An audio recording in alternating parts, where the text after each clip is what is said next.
Hey guys, it's Ryan at Ryan here at Peak Fitness and Sports Training. We're going to talk today about the kettlebell march, and we utilize this exercise when we run into any limitations in space that we might have within our facility, because sometimes our group classes get pretty large and there's a lot of people kind of moving all over each other if we try to do some kettlebell carries. And so we started using this kettlebell march and it's been really great.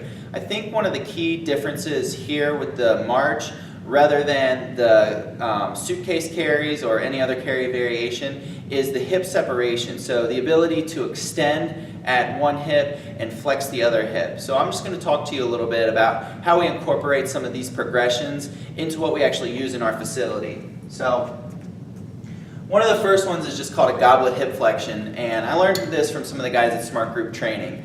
We also use the FMS for our clients, and so we have a bracelet system that they follow, and you can find out more about that from the guys at Smart Group Training. But what we do if somebody's deficient in their hurdle step is we can incorporate some correctives as well as this exercise to help rebuild that pattern. So we'll start with the kettlebell in a goblet position, and just find it easier to hold it upside down. We'll drop it down about half a curl. And we're going to go for that hip flexion. We want to see that knee drive above 90 degrees without any rounding of the spine, lurching forward to reach that knee, or any loss of extension in that down leg.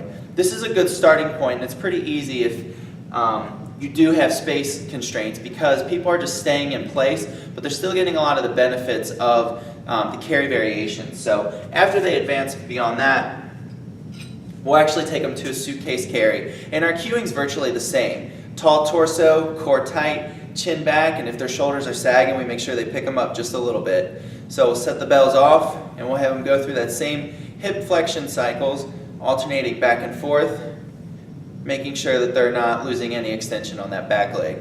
We can go with a suitcase style where there's only one loaded, and that can be pretty tough, especially when you're stabilizing on that contralateral leg. Okay, you can see I kind of shift a lot. For some of our more advanced people and athletes, we may take that center of gravity a little bit higher, put them into a rack position, or very few people can actually go overhead and still stabilize with a great midline stabilization.